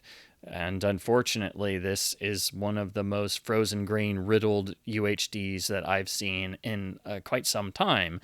In fact, the frozen grain is so consistently a problem throughout most of the feature. There are times where I feel like I'm watching a Paramount UHD, who's usually the worst studio offender in this regard. So that's really a major problem, and frozen grain does rear its ugly head some in From Russia with Love and Thunderball in these UHDs, but to a far less degree, thankfully. There, it's very sporadic, but here in Dr. No, it's consistent through most of the feature, and that should have never made it past a quality control check, but I don't think Warner or most any studio does a quality control check anymore, basically unless you're Sony, because apparently only Sony cares about getting things right. And then we turn to the audio, which makes the issues with the frozen grain look like nothing, because frankly the audio is a nightmare on this release, and I think is why this disc truly needs to be recalled and fixed, along with some of the other discs in this set that have giant problems. Here we have two audio options, the new Dolby Atmos remix and the original mono track, now in a lossless codec. So the Atmos remix is a brand new remix from the ground up that goes back to the original elements and mixes and matches them like crazy with an insane level of audio processing. The film is, of course, limited to the mono mix. There's also the isolated music and effects track that was released on the Criterion release that, as I noted, does not actually match the final mono mix of the film in terms of the music edits. And then you also can source the original soundtrack from apparently some different elements, but not really the soundtrack album master because Monty Norman's score was never released as a standalone soundtrack. There's also the Micasa Studios 5.1 remix, but you really shouldn't pull from that because that was heavily revisionist and problematic in the first place. Well, apparently what the people or whoever made this Atmos remix did was take all those sources I just mentioned and tried to mash them together with an exorbitant amount of audio processing, resulting in an Atmos presentation that is of a 1962 lower budgeted mono film that had a very punchy on purpose mono audio design. And they've basically torn it apart and noise reduced and noise gated the track to such an extent that the dialogue is practically murdered in noise reduction, and there are frequent clipped words and syllables, sound deletions. Apparently, I guess whatever automated cleanup process they used thought this stuff was noise or damage that had to be removed. There's almost no noise floor left or hiss left. There's such extreme noise gating and processing on the dialogue that you can hear it switch on and off at a very hard point, also cutting off parts of words and syllables and sounds anytime the dialogue stops, and that leaves the rest of the track, if it's just a quiet dialogue scene, sounding completely dead. This is also spread around in an Atmos environment or a 7.1 core track, which is still staying mostly center locked as it's a mono origin, but the track is constantly playing with other levels and trying to make effects more important than dialogue and doing all this weird tomfoolery to try and spread around what is essentially a mono track. And if that wasn't bad enough, they've also flown in bits of the isolated music and effects track and music from other sources, not bothering to make sure that it matches the original edit of the mono mix. So there are music errors aplenty. There are points where they merely pasted in music from another source over the mono track, and you can hear the music fighting itself because it's also not synced. So you've got two versions of the music playing at the same time, off sync. There are bits of music that are not in the original mix because it was decided not to have them, that are thus in this Atmos remix because it just used the isolated M&E track without caring to note that that doesn't match the actual final mono mix, so it's not a proper reference. The list goes on and on and on, but the fidelity of this track is atrocious. What it does to the original mono audio design is atrocious. The dialogue, the fidelity, everything is practically massacred in overprocessing. And if all of this wasn't bad enough, and trying to spread the track around and add LFE enhancement, which doesn't fit, they have used so much processing and perhaps even some AI tools to do some of this and try to do some separation of the dialogue from the original surviving limited mono source. They've used so much digital tomfoolery that they have actually clipped and deleted portions of the original dialogue and sound effects. They're simply gone. And this is a problem in the Atmos remixes of the first three James Bond films. So the Atmos remixes of Dr. No, For Much Will Love, and Goldfinger all have this problem. Some of these deletions are actually being noticed by casual viewers or Bond fans because they're quite obvious. And you start to notice more and more stuff is weird or doesn't sound right, or the dialogue sounds horrible, or it's characters standing in a room and they sound like they're in a dead echo chamber almost. You'll notice that it just is overprocessed to death. And then you start noticing the oddities and the clip dialogue and the deletions and the missing sound effects and the missing words, and then the oddities in the music not being the way it's supposed to be. And then you start paying closer and closer attention. And so people are noticing this, they're commenting on it. It's quite obvious. And it is a problem that Warner needs to address. It's like the issues on the Superman UHDs, which they are now finally issuing updated versions to correct some of the errors they didn't want to address before.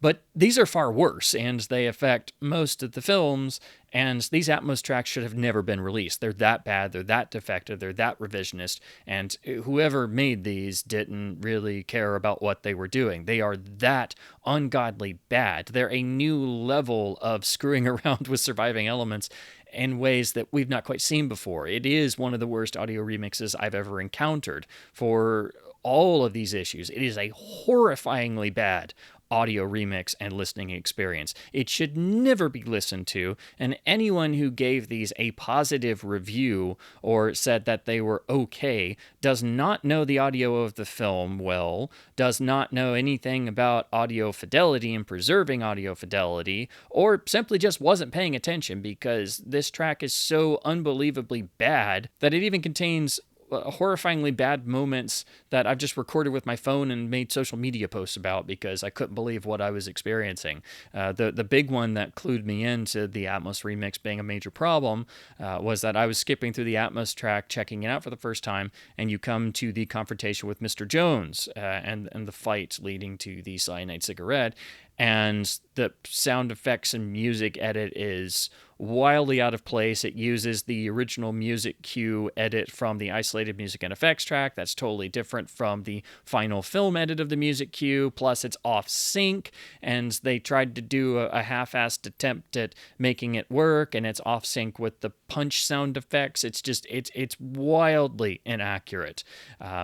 So that's just one of many examples. But that was the moment where I realized something was horribly wrong with this, and then I had to go back through the entire film with the Atmos remix taking notes, and the defective Atmos remixes on these are why I'm also putting together a compilation of every error that I find in these new 4K masters and their audio presentations, because the defective Atmos remixes in and of themselves are so bad that these discs should be recalled in terms of the ones that have the truly defective remixes. So without question, the absolute worst sounding version of Dr. No on physical media, even including the original 1982 and 3 home video masterings from worn print elements with worn audio, with noise and all kinds of problems.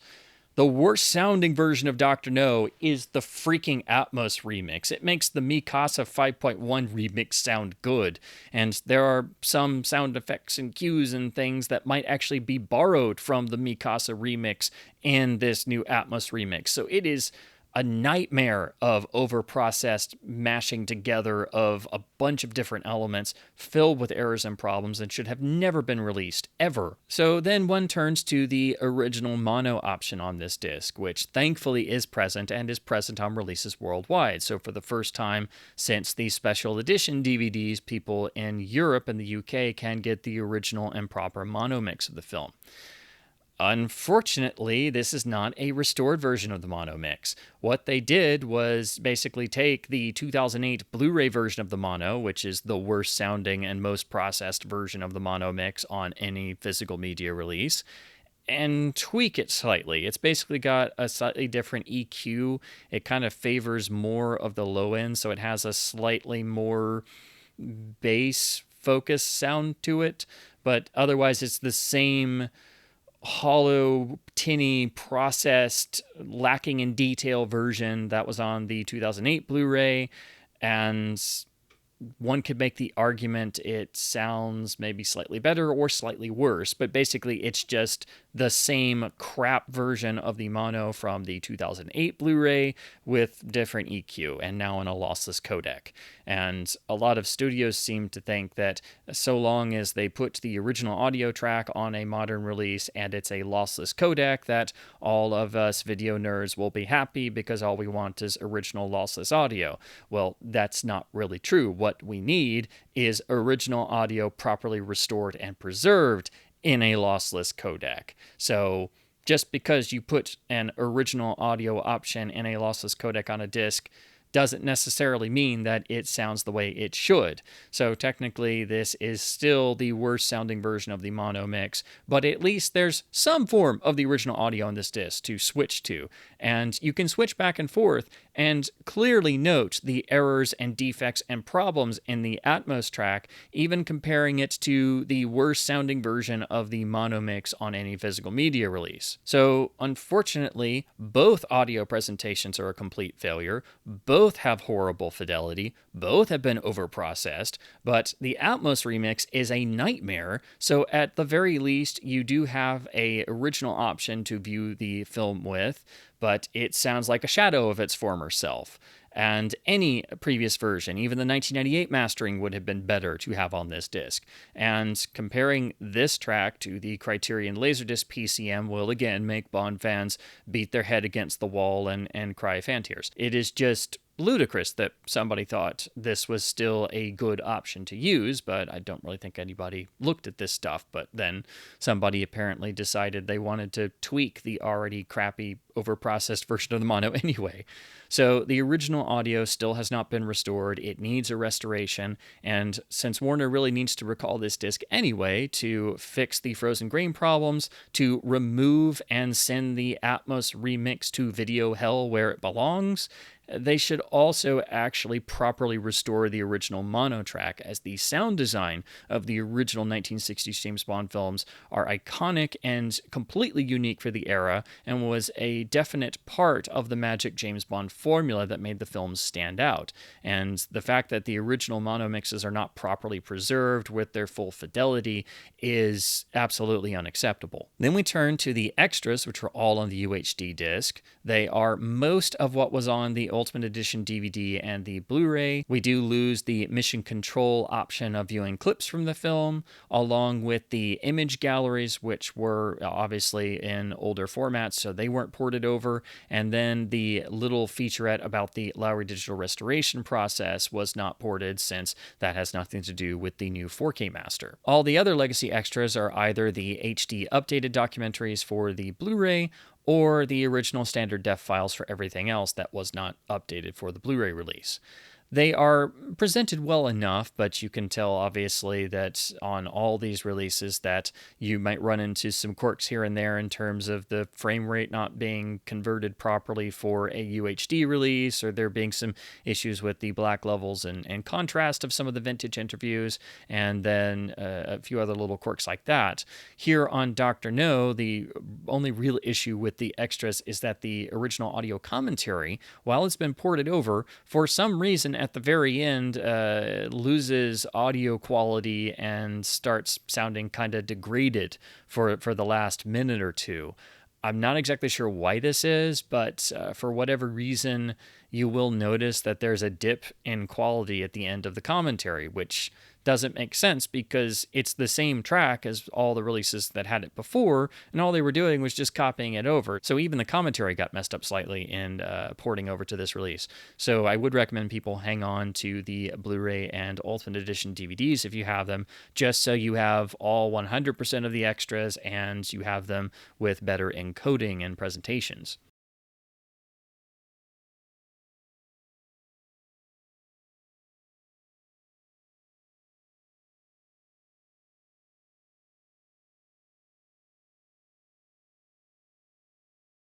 So there you have the overall home video history of Dr. No up to the present release of the UHD in 2025. There is still unfortunately no proper archival release of the film without any major transfer problem, and one that contains a proper restored version of the original mono mix. The new 4K master is obviously the highest quality scan and is the best we've ever seen the film look on home video, if you can get past some HDR quibbles and the fact that it is rampant with frozen grain throughout. So if you were to try and make your own fan-made best possible version, you'd pretty much have to use the 4K master of the UHD and then remux that with your own cobbled together restoration of the mono mix, primarily using the Criterion Laserdisc PCM audio, and then for the end switching over to audio from one of the MGM Laserdiscs to have the correct end titles. And thus you have essentially the best possible version of Dr. No with the best quality version of its original mono mix, but as usual, you will be a fan having to do this yourself and do the work that the studio couldn't be bothered to do in the first place. I do think the UHD of Dr. No needs to be recalled for the technical and transfer problems to be addressed. I don't see Warner doing this anytime soon or even acknowledging that these are problems, but they are major problems, and I do think people need to be aware of that.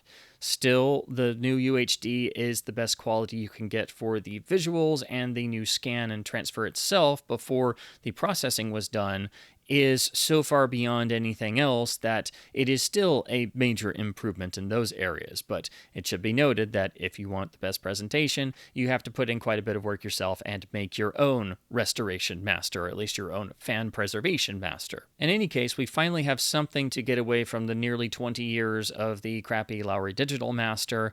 So at least there is some reason to celebrate slightly, even though the 4K master is heavily compromised due to certain choices that were made.